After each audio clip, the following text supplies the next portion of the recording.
There are recent reports that the Golden State Warriors have long since been interested in both Giannis Antetokounmpo, the Greek Freak, and Joel Embiid. What are my thoughts on that? Okay, I don't think that the Warriors have successfully put themselves and their roster in a position to even make this big of a trade, this big of a deal. Giannis so both the Bucks and the 76ers over the last 2 years have gone absolutely out of their way. They have, the Sixers almost moved heaven and earth to provide Joel Embiid and Giannis, respectively, with support. The Bucks, they went out and got Dame Lillard. They got Dame time. They only had one season together so far, right? The Bucks have only had one season with Giannis and Dame, I believe, right? I think that Giannis is more than willing to give that relationship at least a year or two more, as I think that they're good enough to for sure be in the playoffs, okay? Not like the Warriors. Okay, the 76ers, they just got PG-13, man. They just got Paul George.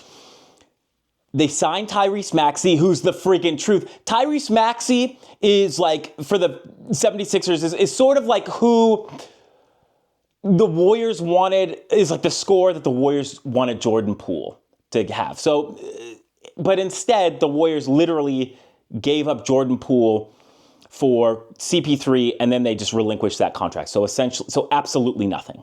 Okay? So these are it's in these details that we can find that are barometers for the successes of these said teams, right? Bucks made the playoffs. Sixers made the playoffs. Warriors, not even close. Not even close. Gone in the play-in. In the first game, annihilated. Not even close. They're a lottery-level squad, but they haven't improved whatsoever, whereas the 76ers are a playoff team who improved drastically upon that, right? Didn't they re-sign Kelly Oubre for the minimum now, who's doing a good job there? It's going to be very tough. It's going to be a very tough sales job to get either Embiid or Giannis to ask out. I don't think it's going to happen. I don't think that they can. I honestly don't know if Embiid in good conscience can ask out within the next 2 years of Paul George's contract, right? I think that he loves that they got another option. They're stacking themselves, the 76ers, okay?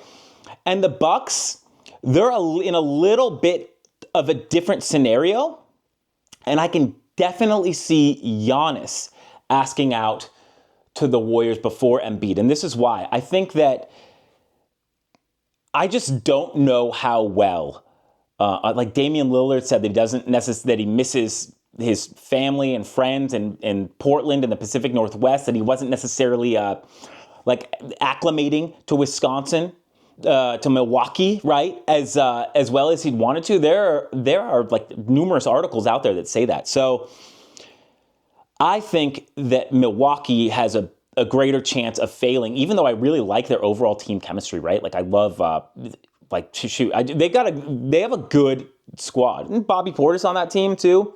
Brook Lopez, man, they're defensive. They're big. They have a shot. They got a shot, okay? Now we go, okay, let's go back real quick and just put the nail in the coffin, honestly, for the Embiid trade. I think that Daryl Morey, who is the general manager of the Sixers, he's pretty anti-Warriors, okay? He audited multiple Warriors playoff games. He has given credit to the Warriors over the years, but he has also said that they were the Houston Rockets' absolute nemesis, which they were. And were sort of the bane of his existence, that the Golden State Warriors were the bane of Daryl Morey, the Philadelphia 76ers, now general manager's existence. I think that the 76ers have done too much in terms of roster improvement for Embiid to ask out. I think that Daryl Morey would literally take a trade for far lesser players than what Golden State had to offer. So it would be very tough for Embiid to get to Golden State. Don't rule it out completely, but I mean, I think that LeBron has just as great of a chance, if not greater of a chance, to go to the Warriors. So if that's what, take that for what it's worth, right? So with Giannis, though, I think they have a chance. A couple things would have to happen. Giannis would have to absolutely ask his way out and only to Golden State, which it is possible. He said that he would want to play with a player with Stephen Curry. I mean, they did crazy things in the All-Star a couple years ago, right? In the All-Star game a couple years ago. I know it's an All-Star game, but still, a Giannis and Steph pick and roll would be ridiculous. It would just open the floor. Like Giannis would open the floor even more for Steph and vice versa. They'd just be an incredible combination. Right? But, so Giannis would have to ask out. And also, this is a big one. I think that Brandon Pajensky and Jonathan Kuminga would have to have huge seasons because of this. Pajensky is from Wisconsin, and I know that the Milwaukee Bucks would want their darn near hometown boy back. Also, Brandon Pajensky is on one of the best contracts in the league for what he does. He legitimately has like that Derek White plus potential. Like, sky's the limit, honestly. We don't want to put those limits on him. Some people have said like the offense could come around like a Brunson. I'm not really so sure about that. He puts so much effort into everything else. I don't really think that matters. I'm talking about Pajensky, but Pajensky would have to boom, and the Warriors would have to be okay with giving him up.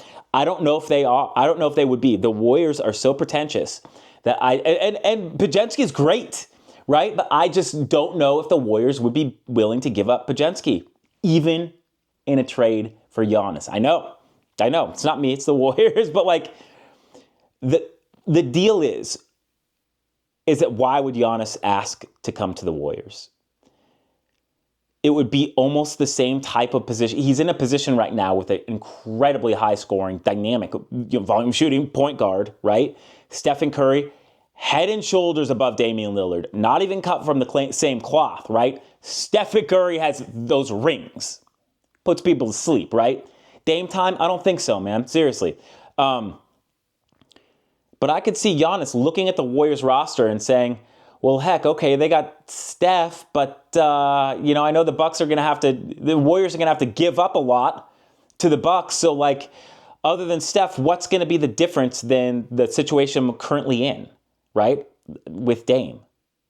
It's like Dame and... So, both Giannis and Embiid would have to take roster downgrades to come to the Warriors. I don't think that makes sense. So I don't think that the Warriors have put themselves in the position to get either of these stars. So for now, I would put this out as just media fluff piece. Probably the Warriors want this to come out so that fans like me will talk about the possibility of Giannis and stuff like that, because that's what Joe Lacob says that he likes. He doesn't necessarily love he likes the winning, right? And he loves that. And also, the Warriors are an entertainment product, and he likes for the media to talk about them, and he loves for rumors like this to happen. So this is just another one of those rumors because the Warriors haven't put themselves in position to make that trade. And I'll tell you what they could have done. If the Warriors, we have to think about this, Golden State fans at Dubnation. If the Warriors had traded CP3 for Zach LaVine, listen. If the Warriors had traded CP3 for Zach LaVine, they let CP3, Chris Paul, away for nothing. They let him go for zilch, nothing, nada. And they lost his salary slot for everybody's information. But had they traded for Zach LaVine, and Zach LaVine started to even just play moderately healthy, win a few games with the Warriors, the narrative changes, and then in that reality, in the universe where the Warriors they made effort, their front office, to improve the roster with quality talent. In that universe, I could see Giannis saying, wait a second, look at that backcourt. Stephen LaVine, what's going, I need to go there now. I am the missing piece. So, right? I mean, because Zach LaVine has that potential. He has been an all-star. So the Warriors not having that type of vision, that type of faith and belief, that's where they've done so wrong. There's also been an article out about like how the Kelly Oubre trade or whatever the freak they're talking about. Monty Poole put something out like the Warriors are scarred from the Kelly Oubre trade.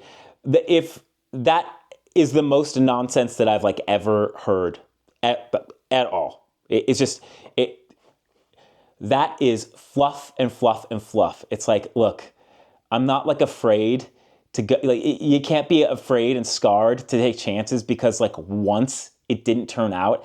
And honestly, it's not like Kelly Oubre was like a multiple time all-star, like dynamic player who had that dynamic player like a Zach LaVine or anything like that. And I don't even know what they're talking about. I think they were probably referring to like a potential Brandon Ingram trade as to why the Warriors are afraid to make a move. But it's their fear is just, they're just going to lose like they did last season, right? So let's see, though. I believe that, sure, in a potential world where the Warriors would have traded for LaVine and LaVine rehabilitated himself, was a 20-plus per game scorer. So, right, you got a LaVine and like Steph backcourt, or LaVine's even the small forward. He's done that he's done that a little bit for the Bulls. Okay. We know how Kerr can play those smaller players, smaller guards into forward roles. Anyways, like if that had happened, I could see Giannis seriously saying like, okay, that's a destination now. But the Warriors haven't done that. So, but hey, I said the last video or a few videos ago to Warriors fans, look, the Warriors are confident in the moves that they made. They're saying that they lost their second leading scorer, Klay Thompson. They lost their leading assist man in Chris Paul.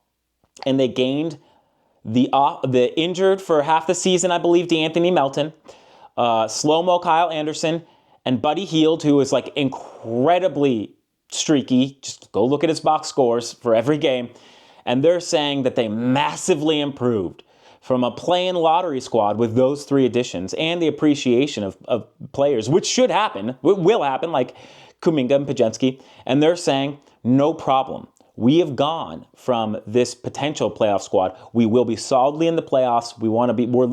I've heard rumors that the Warriors are talking about top 4 squad. So, hey, who am I to be the wet blanket for those real optimistic Warriors? And I love it. I love that optimism. I absolutely will give the Warriors the benefit of the doubt for a few games, and we'll see how it goes. The Warriors have a pretty easy schedule for their first 5 or so games, so I'm expecting an incredible start. A really consistent season, and yeah, not even in the play-in. We're expecting playoffs because the Warriors didn't make the expected moves because they told us that they were completely good with the roster that they have right now. Hey, comment below. What do you think? Do you think the Warriors will, with this current roster, this current iteration, where do you think they will place in the West? Right now, I have them in 9th or so, talent-wise, maybe 9th, 10th, or 11th. So that's possible play-in. But hey, if they make the play-in, who knows when you got Steph playing for you? Who knows? I would make the chances greater for myself than who knows because you have Steph playing for you. I would rather make it like, hey, we got Lauri Markkanen, we got friggin' Kelly Olynyk, we got the Bruce Browns of the world. Those are the trades that I sort of wanted to make. That's fine, though, minor details. But hey, we will see what happens. But hey, don't be afraid to like, subscribe. We're having fun talking Warriors basketball at C-Trace Station. Till the next time, I'm out.